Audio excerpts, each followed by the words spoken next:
Yo, what's up with y'all boys and girls, man? Hey, it's Jay Briggs here, continuing to cook up this NFL action, man. Y'all know we do here on the Jam Session. We cook up every single game, every single week, man. Hey, I'm super excited to be talking NFL with you guys. There's no NBA on this Sunday. That is insane. But we do got the NFL, man, and you guys know I'm finna cook it up and try to smash it per usual. It's a really good card, in my opinion. It's one of my favorite cards of the year thus far. I'm locked and loaded on the premium side. If you guys want to rock with me over there, I do have plays for sale. Those are my favorite plays, the plays that I personally have the most money on. Having an extremely great season in the NFL, man. You guys can see every play that I've ever released over at Pickdawgz Premium, 100% documented at the top of the leaderboard over there, man. Just trying to keep the momentum rolling forward. And of course, man, I talk through every single game right here for you guys right now. So if you appreciate the content, man, hey, smash that like button, subscribe to the channel if you haven't already. And as I always say, if you're rocking with me, rock with me. I'm active on Twitter all day long, man. There's a link for that in the description below. And of course, I have premium plays over at the site. Money Making Sunday. Let's continue to kick the crap out of the books. Let's continue making money betting football. Without further ado, man, let's hop right into today's NFL action. All right, first game up, man. We got the Tampa Bay Bucks out on the road facing the Atlanta Falcons. Falcons home favorites laying 2.5 points here in this one. Hey, division battle, NFC South. What have I said about this division all season long? This division is going to come down to the very last game of the season. And as of right now, I still can't tell you who's going to win it between the Saints, the Bucks, and Atlanta.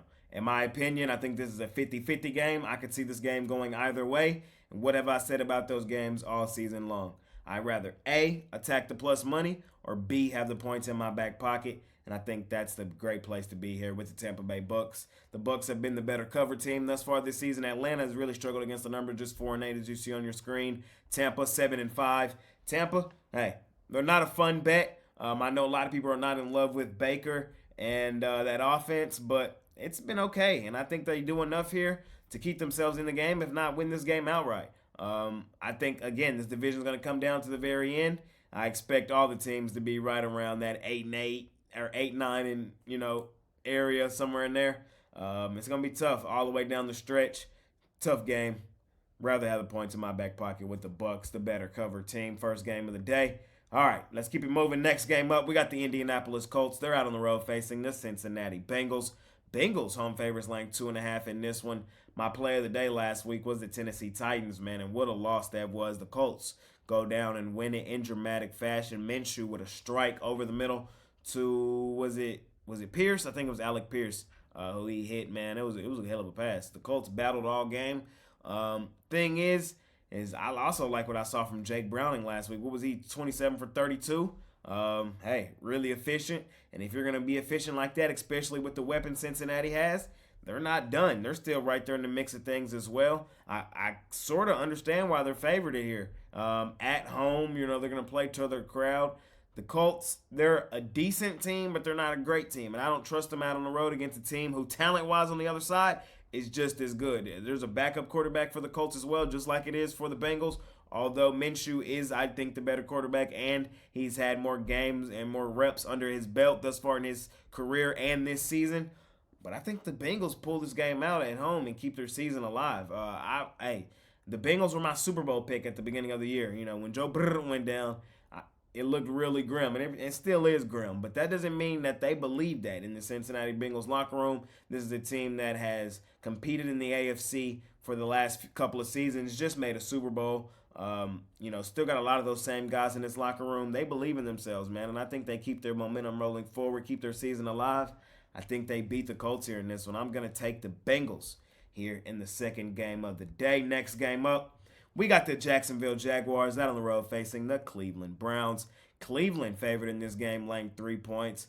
Backup quarterbacks in this one as well, man. This has been one of the worst years for quarterbacks in the NFL in my recent memory. It just is. We got a lot of backups. A lot of guys got hurt. And, it just is what it is. But we got Flacco and Beathard in this game. Yeah, it's one of those, man. I think this Browns defense is going to make Beathard look like the backup that he is. The Browns, they've had lulls here the last couple weeks. I think this is a bounce-back week for them. I don't trust the Jags without T-Law. I don't. I really don't. I don't trust Beathard. I know this Jags team is deep as well. They're more than just a quarterback. But I don't know. Game one against the best defense on the road, I think we really see them struggle. I think the Browns do win this game. Flacco wasn't terrible. He wasn't great either, but he wasn't terrible. I think he does enough here to get his team to win.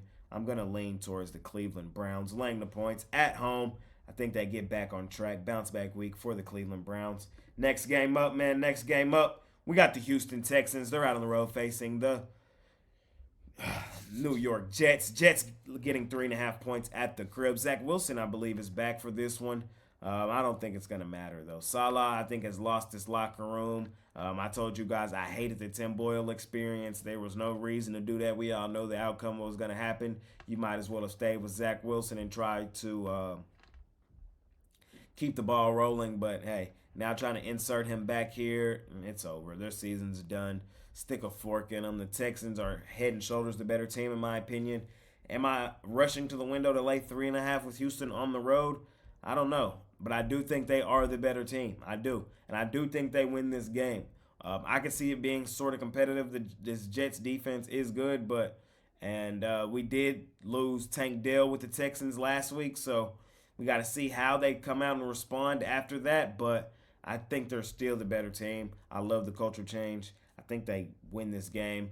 That's my thoughts here. So give me the Texans in a lean, laying the 3.5. I do think they go into the Meadowlands and beat up on the New York Jets. Let's keep it moving, man. Next game up, we got the Los Angeles Rams out on the road facing the Baltimore Ravens. Ravens laying 7.5 points at the crib. Short, sweet, simple. NFC teams, when they go to TD Bank, when Lamar Jackson is playing, they go to die. That's just what happens. And I expect Lamar Jackson and company to run all over the Los Angeles Rams in this one. I don't know why Well, I do know why. The Ravens dominate NFC teams because NFC teams don't face Lamar Jackson very often. And when you don't face Lamar Jackson, when you're not equipped to his game, his speed, and all that, game one, oh, yeah, man, it's going to be a long day in the office. And that's exactly what I'm expecting here for the Rams. The Rams were and have been better than many people thought. But they're 7.5 point dogs in this game for a reason. It's because the Ravens, low-key, might be the best team in the AFC. And defense playing well, and I think Lamar Jackson has a really nice game here today to insert himself back into the MVP conversation. I'm taking the Ravens here. I'm going to lay the points. I think they beat the hell out of the Los Angeles Rams in this one. Next game up, we got the Carolina Panthers out on the road facing the New Orleans Saints. Saints laying 6 points in the Superdome, or formerly the Superdome. I don't think it's called that anymore. I forgot what it's called. Caesars Dome? I forgot what it's called. Something like that. What I do know is we're not laying points with the Saints. We're taking the Panthers here. These are two of the worst ATS teams in the NFL. Thing is, the Saints are the absolute worst ATS team in the NFL. Now they want us to lay 6. I understand that the Panthers are just straight up the worst team in the league, but this is their division rival. They're going to come in here and play hard, and I'd much rather have the points in my back pocket. We cannot lay this many points with the Saints. Just can't do it, won't do it. It don't even sound right. The Panthers, in all honesty, I think are live dogs to beat the Saints outright. Saints, that's a shot trying to take it with the Panthers there, but I do think the points in our back pocket is a really good place to be. Saints probably win it in the end late, but and keep themselves alive in that NFC South. We were talking about that at the top with the Bucks and the Falcons. It's going to be one of those divisions. Going to come all the way down to the last week. Saints probably win it, but they're not about to dominate Carolina. I don't see it. Can't lay 6 points with the Saints. 2-8-1 against the number? No. Won't do it. Can't do it. Give me the Panthers. Plus the points in that one. All right, next game up, man. We got the Minnesota Vikings. They're out on the road facing the Las Vegas Raiders. Raiders are home dogs in this one, man, getting 3 points at the crib. Hey, it's a tough game, in all honesty. I think this is another 50-50 game. And when I don't have a specific angle that I like, hey, I'd rather have the points in my back pocket or attack the plus money. You guys have heard me say that a lot, especially in the NFL, and that's how I'm feeling here in this game. I think the Raiders have a legitimate shot to win this game outright, keep their season afloat, and I'd rather be on them in this game. That's just how I feel. Both teams have lost back-to-back games. Minnesota is just not a lay 3 points on the road type team, in my opinion. They're just not. The Raiders, I love the culture change for them here. I think we could see them get after Dobbs a little bit. I think O'Connell in this offense will be just fine. I see Josh Jacobs having a decent game as Devontae Adams. I'd much rather be on the home dog in this one with the points in my back pocket. Give me the Raiders plus the 3 here in this one. Let's keep it moving. Let's keep it moving. Next game up, we got the Seattle Seahawks out on the road facing the San Francisco 49ers. Niners laying damn near 2 touchdowns. Well, they are laying 2 touchdowns. They need them to win by 2 touchdowns. Laying 13.5 in this one. Here's the thing. I'm not going to bet this game. Here's why. Laying this amount of points in the NFL, usually you're asking for it. The problem here is I definitely understand why the line is where it's at. And if I were to bet this game, I would be on the Niners.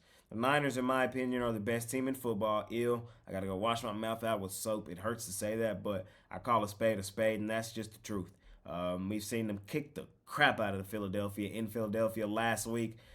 We saw them thrash this Seattle Seahawks team in Seattle on prime time. Thanksgiving night, we all watched that, man. Kick the crap out of this team. We saw them beat up on Dallas in San Francisco as well. So the Niners have been battle tested. They've shown up in the big games, and I expect them to do the exact same here in this one. Seattle's not that good of a football team. We've discussed that all season long. This team was really overrated for quite some time. Hey, I think they go in here and lose and get blown out again by San Francisco. I'm just not in a rush to lay it with the Niners. That's my thoughts on that game. Next game up, we got the Buffalo Bills. They're out on the road facing the Kansas City Chiefs. Excited for this one. Chiefs only laying 1 point in Arrowhead. Stop it. This is the problem. Here it is. Here it is. I've talked about it all season long.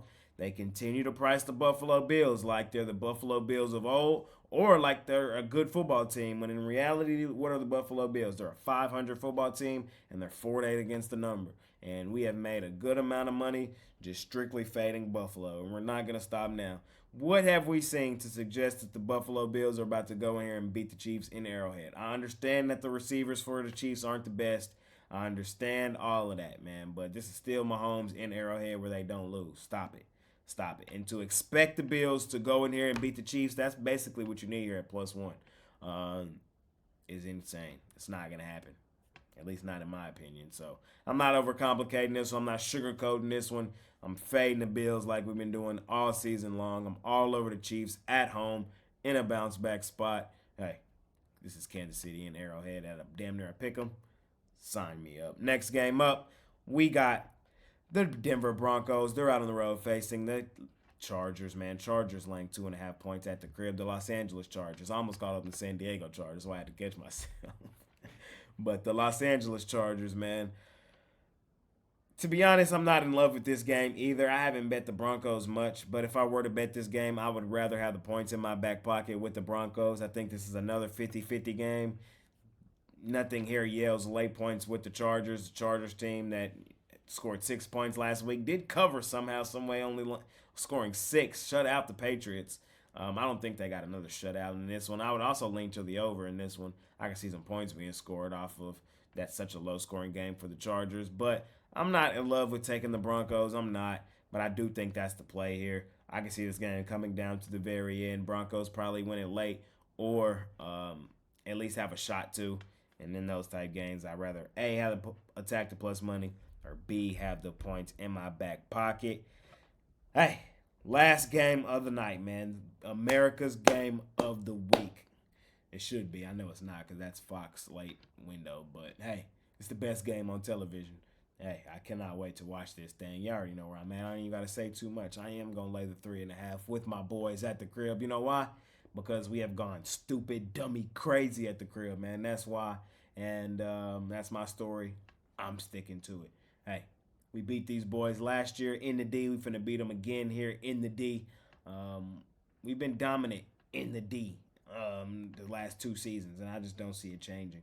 And when the Cowboys win, all the data says when they win dominantly. I know we barely beat the Seahawks, failed to cover, still looked dominant late in that game. Seahawks, they didn't really have a chance. They looked good early and were able to do enough to cover the point spread. And Philly might be able to do the same thing. That hook does loom large, but I think the books know what they're doing with that hook. I think Dallas comes in here and wins comfortably at the crib, man. I really, really do. They're improving as the season goes along. right now, today, my MVP of the NFL, the MVP of the league, might sound a little homerish, man, but it's that man right there on my wall, man. Y'all see him, man. He right there on the wall for a reason. Little foe, man. Dak Prescott. Yeah. Here we go. Here we go, man. We finna beat the Philadelphia Eagles at the crib, man. I'm laying the points with my boys. Short, sweet, simple. That's how I'm feeling. And that's going to conclude this episode of my NFL Jam Session. As always, I appreciate each and every one of you guys watching this video. If you appreciate the content that I do, man, hey, smash that like button for your guy, man. Subscribe to the channel if you haven't already. And as I always say, if you're rocking with me, rock with me. I'm active on Twitter all day long, man. There's a link for that in the description below. And of course, I have premium plays over at the site. Scoop it up, man. Let's continue to kick the crap out of the books. Let's continue making money betting the NFL. And of course, man, we'll be back with the hoops tomorrow with a huge card on Monday, man. So appreciate y'all boys. See y'all boys soon. It's been your guy, Jay Briggs, man. I'm out of here. Peace.